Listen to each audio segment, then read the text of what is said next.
ప్రస్తుతం మనతో పాటు ప్రముఖ ఆధ్యాత్మికవేత్త ఆస్ట్రోన్యూమరాలజర్ శ్రీమతి జయప్రద గారు ఉన్నారు. మేడంతో మాట్లాడదాం. నమస్కారం మేడం. నమస్తే అమ్మా. శ్రీమాత్రే నమః. మేడం, నక్షత్రాల సిరీస్ మనం ప్రారంభించాం. దీనిలో భాగంగా ఈరోజు మనం స్వాతి నక్షత్రం గురించి మాట్లాడదాం. ఏంటి నక్షత్రం యొక్క ప్రత్యేకతలు, లక్షణాలు ఏ విధంగా ఉంటాయి, వివాహ యోగం ఎప్పుడు ఉంటుంది, వైవాహిక జీవితంలో ఎలాంటి ఛాలెంజెస్ ఫేస్ చేయాలి, ఇక ఉద్యోగం బెటరా, వ్యాపారం బెటరా, ఏం చేస్తే వీళ్ళ లైఫ్లో అభివృద్ధిలో చెందుతారు, అనేక విశేషాలు ఉన్నాయి. ఈ నక్షత్రం గురించి పూర్తి విశేషాలు తెలియజేయండి.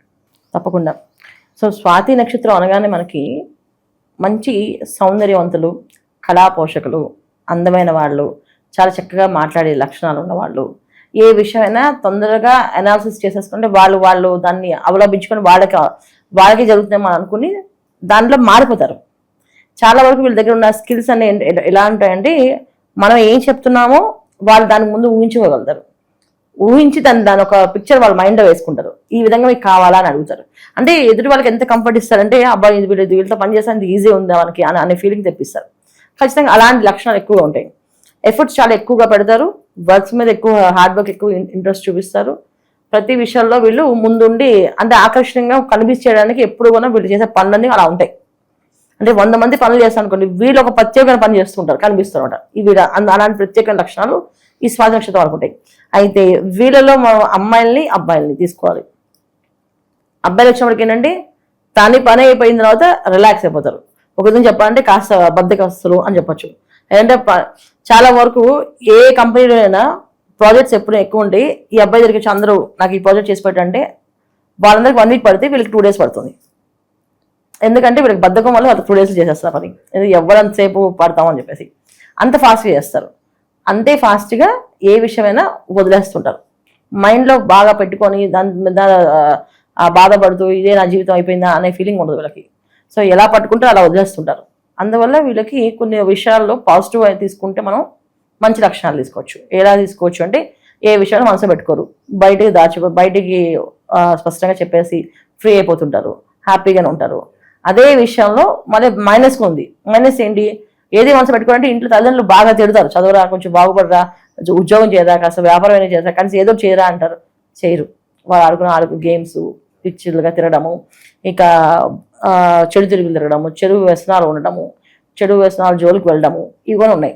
అంటే స్వాతిలో 2 రకాల లక్షణాలు, ఒకటి మంచి ఉంది, ఒకటి 2 చెడు ఉంది. అమ్మాయిల విషయంలో కూడా అంతే. ఇంట్లో మాట వినదు, ఇంట్లో చెప్పిన వాళ్ళు చెప్పింది చేయదు, తను నచ్చింది చేసుకుంటూ వెళ్ళిపోతుంది. చాలా మంది అమ్మాయిలు మాట వినకుండా తిరుగుతున్నారు, తల్లిదండ్రులు బాధపడతారు, స్వాతి నక్షత్రం వాళ్ళే. అలాగే చాలా మంది స్వాతి నక్షత్రం వాళ్ళు కొంచెం పద్ధతిగా ఉండి శ్రద్ధగా బాధ్యతగా తీసుకొని ఇంటిని కుటుంబాన్ని నడిపించే వాళ్ళకు ఉన్నారు.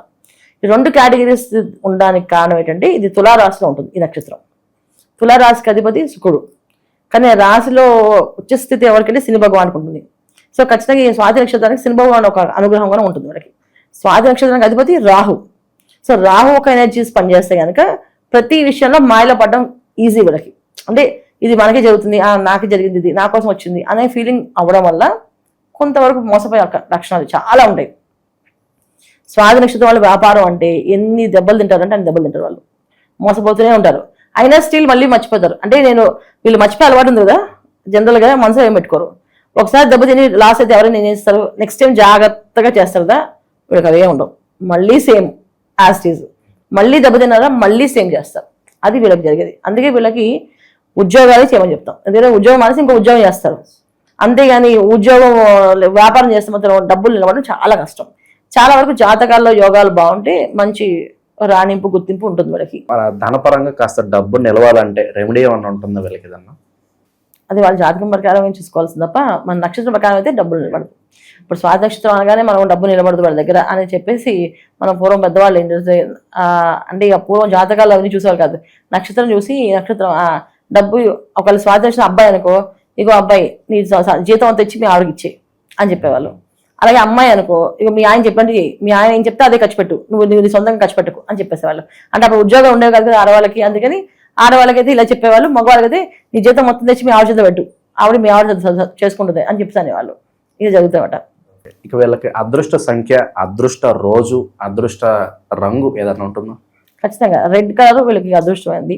గ్రీన్, రెడ్, తర్వాత బ్లూ, తర్వాత అదృష్ట సంఖ్యలు వచ్చేసి 5, తర్వాత 6, 7 ఇవన్నీ మంచి కలిసి వచ్చే నెంబర్స్ వీళ్ళకి. మరి ఏదైనా నేర్చుకోవాలంటే జీవితం నుంచి పాఠాలు నేర్చుకోవాలని చెప్తారా? అంటే ఎక్కడైతే మీరు లాస్ అవుతున్నారో, కోల్పోతున్నారో దాన్ని కరెక్ట్ చేసుకుని ముందుకెళ్తే బాగుంటుంది అంటారు. అసలు వీళ్ళు కరెక్ట్ చేసుకునే తత్వమే ఉండదు వీళ్ళ దగ్గర, ఉండదు అసలు. అంటే మర్చిపోతారు. ఇప్పుడు కరెక్ట్ చేసుకుని ఎప్పుడు చేస్తాం కరెక్ట్? మనకి ఏదైనా జరిగినప్పుడు దాని మీద బాగా బాధపడి నెక్స్ట్ డే మనం ఈ మిస్టేక్స్ చేయడం వల్ల ఇలా జరిగింది కనుక మనం ఈ మిస్టేక్స్ చేయకూడదు, దీనివల్ల మనం ఇలా నేర్చుకున్నాం కనుక మనకి ఇది వచ్చిందని. వీళ్ళు అలా ఉండదు, భగవంతుడి నిర్ణయం వదిలేస్తారు. దేవుడు ఎలా చెప్తారో అలా చేస్తుంటారు. దానికోసం పట్టించుకొని ఓ ఏడిస్తే మాత్రం జరిగిపోయింది మళ్ళీ తిరిగి వస్తుందా? రాదు కదా. సో మళ్ళీ రాకుండా జాగ్రత్త పడాలంటే మన చేతుల్లో ఏముంది, ఇది మనం అనుకున్నామా, అది జరిగిపోయింది, అది మనం ఆపలేము, వచ్చేది మనం ఆపం, ఎందుకు ఆపుతాం అని చెప్పి అని అనుకుంటారు. అంటే వీళ్ళ తత్వం అన్ని కొంచెం వాళ్ళు మాట్లాడుతున్నప్పుడు మనకి ఏమనిపిస్తుంది అంటే అసలు వీళ్ళు కరెక్ట్ గానే మాట్లాడుతున్నారా అనే ఫీలింగ్ వస్తుంది ఒకసారి. ఒకసారేమో ఇంత బ్రహ్మాండంగా ఇంత తత్వాన్ని మాట్లాడుతున్నారా, ఇంత వీడితో ఉంటే హ్యాపీగా ఉంటుందేమో అనిపిస్తుంది. కానీ వీళ్ళు ఏదైనా సరే వాళ్ళ మనసుకి అప్పుడు ఏమనిపిస్తే అక్షరాలు మాట్లాడేస్తారు అంతే. కానీ దాని మీద ప్లానింగ్ గా పర్టికులర్ కూర్చొని మాట్లాడరు. ఇది చాలా తక్కువ మంది.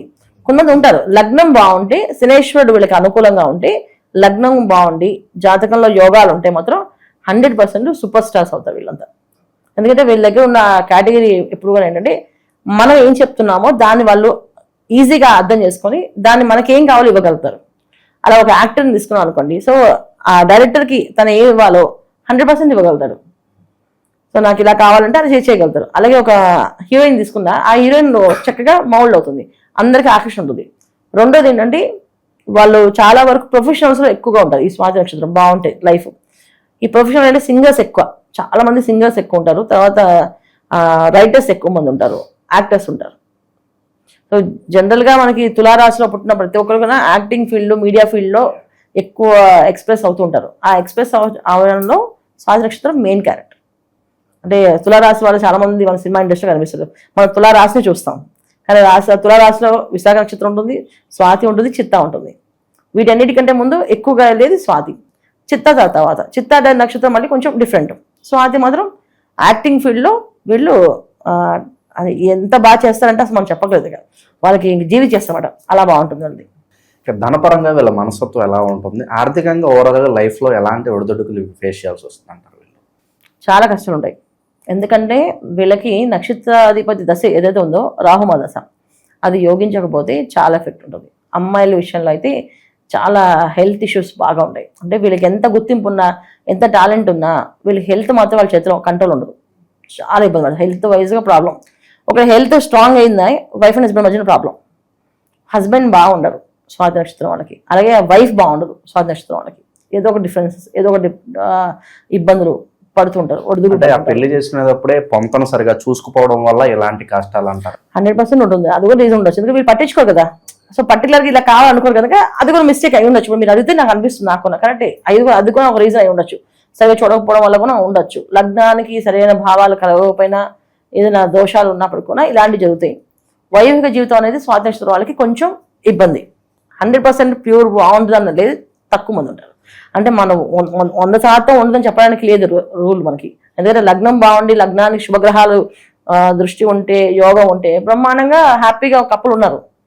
కాకపోతే ఏంటంటే ఉంటారా లేదా అనేది మనం చూసుకోవాలంటే ఖచ్చితంగా లక్షణాలు ఏవైతే మనం స్వాతి నక్షత్రం గుణగణాలు తీసుకుంటామో, కొంచెం లేజీ ఫెలోస్, అలాగే కొంచెం మొండి వాళ్ళు, కొంచెం గట్టిగానే స్ట్రాంగ్గానే వాళ్ళు చేయాలనుకుంటే ఖచ్చితంగా చేసి తీరుతారు. ఈ దీంట్లో ఎటువంటి మొహమాటం లేకుండా వాళ్ళు మాట్లాడతారు, అలా నిలబడతారు. ఇవన్నీ వీళ్ళ లక్షణాలు. ఈ లక్షణాలు మ్యారేజ్ లైఫ్కి కొంచెం డిస్టర్బ్ అవుతాయి. అవతల వాళ్ళు సాఫ్ట్ అయినా, అవతల వాళ్ళు కొంచెం హార్డ్గా మాట్లాడినా వీళ్ళు తట్టుకోలేరు.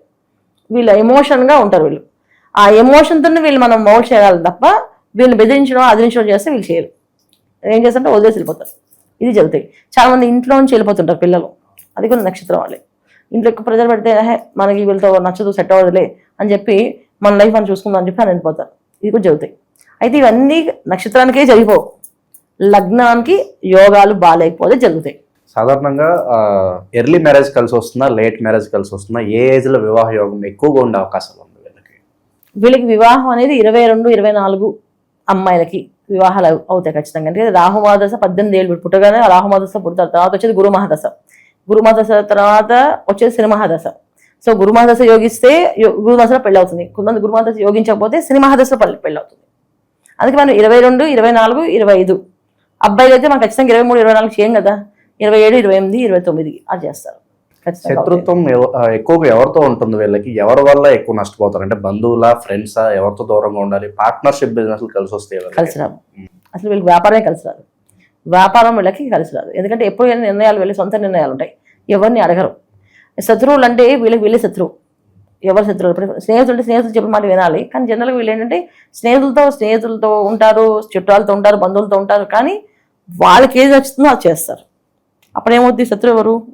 వాళ్ళే శత్రువు. వాళ్ళ జాతకానికి యోగం బాగుంటే ఖచ్చితంగా వాళ్ళ నిర్ణయాలు వాళ్ళకి బాగా కలిసి వచ్చి వాళ్ళు టాప్ లెవెల్కి వెళ్తారు.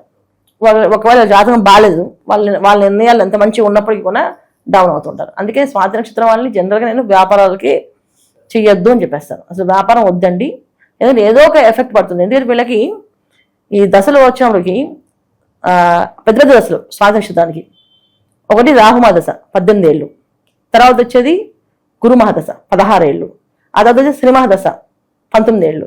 అంటే ఈ 3 దశలు ఏ దశ బాగాలేకపోయినా వీళ్ళు లైఫ్ పాడైపోయింది. అంటే ఎన్ని ఇయర్స్ ఇది? అందుకని ఉద్యోగం అనుకోండి, ఖచ్చితంగా కష్టం నష్టం భరిస్తూ చేస్తుంటాం. అందుకని నేను ఉద్యోగాలు చేయను అని చెప్తాం. ఒక లగ్న భావాన్ని బాగుంటే, జాతకంలో లగ్నం శుభగ్రహాలు వీక్షణ బాగుంటే ఖచ్చితంగా వీళ్ళు వ్యాపారాలు చేసుకోవచ్చు. చేయకూడదని ఏం లేదు. 100% మనం స్వాతి నక్షత్రం ఒకే తీసుకుంటే మాత్రం అబ్బాయిలైనా అమ్మాయిలకైనా నక్షత్ర వాయిస్ తీసుకుంటే జాబులు వీళ్ళకి మంచిది. లవ్ మ్యారేజెస్ పడవు వీళ్ళకి. సో చాలా మంది లవ్ మ్యారేజ్ చేసుకుందాం అనుకుంటారు, చేసుకున్నాక ఎఫెక్ట్ బాగా ఇబ్బంది పడుతుంటారు, కొంతమంది కలిసి ఉంటారు. ఇది కొన్న పైవాడు రాసి పెట్టుంటే వాళ్ళకి అలా జరుగుతుందని చెప్తారు. అలా ఉంటాయి అన్నమాట వీళ్ళకి. అంటే స్థానచలనం కలిసి వస్తుంది అంటారు. అంటే కొంతమంది తరచూ ప్రదేశాలు మారుతూ ఉంటారు, అలాంటి వాళ్ళు కలిసి వస్తుంది. లేదా కొంతమంది ఉన్న చోట ఏదో పని చేసుకుందాం అనే మనస్తత్వం ఉంటుంది. ఏది బెటర్ అంటారు? లేదా విదేశాలకు వెళ్తే బాగుంటుంది అంటారు?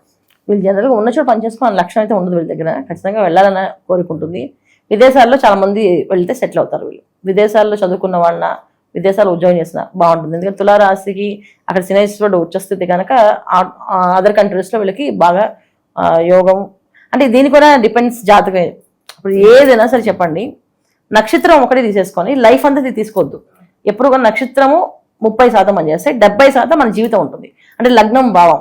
సో మన జీవితంలో మనం లగ్నము రాశి ఏవైతే ఉన్నాయో దానికి ఆ రాశాధిపతులు బాగున్నారా, లగ్నాధిపతులు బాగున్నారా, ఈ రెండు బాగున్నాయంటే ఖచ్చితంగా 100% మీరు అనుకున్న వాటిని అడిగిన ప్రతిదీ చెప్పొచ్చు మనం. ఇప్పుడు ఒక జాతకం నాకు వచ్చింది అనుకోండి, దానిలో టైం ఆఫ్ బర్త్ కరెక్ట్గా ఉంది, వాళ్ళకి ఆ టైం ఆఫ్ బర్త్ కట్టుకున్నప్పుడు వీళ్ళు లైఫ్లో ఏం సాధించగలరు అని చెప్పగలం. అదే టైం ఆఫ్ బర్త్ కరెక్ట్గా లేదనుకోండి, సో ఏం చెప్పలేము. అది ఒక గాల్లో ఒక రాయి వేస్తే అది తగలాలి తప్ప అది అదృష్టం మీద రాదు. నేను చెప్పే ప్రిడిక్షన్స్ ఎప్పుడు కూడా ఏంటంటే టైం ఆఫ్ బర్త్ కరెక్ట్గా ఉందా, ఉంటే మీకు ఖచ్చితంగా మంచి చాట్ వచ్చేస్తుంది. పర్టికులర్ మీ లైఫ్లో ఏం చేయొచ్చు, ఏం చేయకూడదు, అన్ని పర్టికులర్ చెప్పచ్చు. లేదు, అప్పుడు మీరు అడిగిన ప్రశ్నలకి సమాధానం చెప్పుకుంటూ అది ప్రశ్న జ్యోతిష్యం అయిపోతుంది. ఇప్పుడు మనం అడుగుతున్న దానికి చేయొచ్చు చేయకూడదు అని చెప్తామట. సో దీన్ని చూసే మనం మొత్తం జాతకం వచ్చేసింది అనుకోకూడదు. ఇది కలిసా కొన్ని విషయాలు మనలో తెలియని విషయాలు ఉంటాయి తెలుసుకోవడానికి, అంతే. సో వీళ్ళు లైఫ్ లాంగ్ చేసుకోవాల్సిన పరిహారాలు ఏంటి? ఎలాంటి ఆలయాలు తరచూ సందర్శిస్తూ ఉంటే బాగుంటుంది అంటారు? వీళ్ళ ఆలయాలంటే లక్ష్మీ నరసింహస్వామిని ఎక్కువ ఆరాధించాలి. కానీ వీళ్ళు జనరల్గానే పూజలు బాగా చేసుకుంటారు, భక్తి ఎక్కువ వీళ్ళకి. చాలా వరకు వీళ్ళు అంత దేవుళ్ళని కవర్ చేస్తారు. ఎలా అంటే వాళ్ళకి ఎమోషన్ ఎలా ఉంటుందంటే ఈ దేవుడి దగ్గరికి ఈ దేవుడు ఫీల్ అవుతారేమో, ఈ దేవుడు ఫీల్ అవుతారేమో, వద్దు అయింది అని చెప్తే తీర్థయాత్ర కాదు. సో వాళ్ళు టెంపుల్కి వెళ్ళాలంటే ఆ టెంపుల్ దర్శనం చేసుకుంటారు. ఒకవేళ తీర్థయాత్రలకు వెళ్ళాలనుకున్నప్పుడు ఆ మొత్తం యాత్ర అంతా చేసుకొని వచ్చేస్తారు. అది అంటే వీళ్ళు ఒక తీర్థయాత్రే కాదు, after world tours, happy trips ఉంటాయి కదా వీళ్ళకి, ఫ్రెండ్స్తో వెళ్ళే టూర్స్ అన్నీ వెళ్తారు. అన్నీ ఎంజాయ్ చేయాలని ఇష్టం వాళ్ళకి, అంతే. ఆ ఎంజాయ్ చేసినప్పుడు మొహమాట పడకుండా అన్ని ఫుల్గా ఎంజాయ్ చేసి రావాలి అనుకుంటారు. సో డబ్బులు ఎలాగా ఖర్చు అయిపోతే అవేం ఆలోచించరు, అవన్నీ ఖర్చు ఆటోమేటిక్గా జరుగుతాయి అనమాట. సో వీళ్ళ దగ్గర మెయిన్ ఉన్న ప్రాబ్లం ఏంటంటే డబ్బులు నీళ్ళలా ఖర్చు అయిపోతాయి. వీళ్ళ దగ్గర డబ్బులు నిలవదు. డబ్బు పట్టుకోవడం వీళ్ళు చాలా కష్టం. చాలా మంది పట్టుకోవాలి ట్రై చేస్తారు, కానీ అవ్వదు వాళ్ళ పాపం, చాలా ట్రై చేస్తారు. సో మనీ ఫ్లో అనేది వీళ్ళకి ఎక్కువగా జరుగుతూ ఉంటుంది. చివరిగా వీళ్ళకి సూచనప్రాయంగా కొన్ని మార్పులు చేసుకోండి మీ జీవితం బాగుంటుంది అంటే ఏం చెప్తారు వీళ్ళకి? ప్రతి శుక్రవారం లక్ష్మీనరసింహస్వామి గుడికి వెళ్ళాము, అక్కడ 20 ప్రదక్షిణాలు చేసి దండం పెట్టుకుంటే వైవాహిక జీవితం బాగుంటుంది. ఆరోగ్య సమస్య ఉన్నా పోతుంది, అనారోగ్య సమస్య ఉన్నా, ఏదైనా ఆర్థికమైన సమస్య ఉన్నా అన్నీ కూడా లక్ష్మీనరసింహస్వామి గుడికి వెళ్ళడం వల్ల వీళ్ళకి కలిసి వస్తుంది. ప్రతి శుక్రవారం వెళ్ళాలి, ఖచ్చితంగా 20 ప్రదక్షిణాలు చేయాలి ఆ గుళ్ళో. చేసి అక్కడ నచ్చినట్టు అంటే అభిషేకం చేసుకోవచ్చు స్వామివారికి. అక్కడ అమ్మవారికి స్వామివారికి కలిపి అలంకరణ వస్తువులు ఇవ్వచ్చు, లేదా సుగంధ ద్రవ్యాలు ఇవ్వచ్చు, లేదా పుష్పాలు తీసుకెళ్ళి ఇవ్వచ్చు. అది వాళ్ళ ఇష్టం, చాయిస్. 21 ప్రదక్షిణాలు ప్రతి వారం చేయాలి వీళ్ళు ఖచ్చితంగా. ఓకే, ఓవరాల్గా స్వాతి నక్షత్రం గురించి మంచి విశేషాలు తెలియజేశారు. ధన్యవాదాలు. నమస్తే మా శ్రీమాత్రే నమః.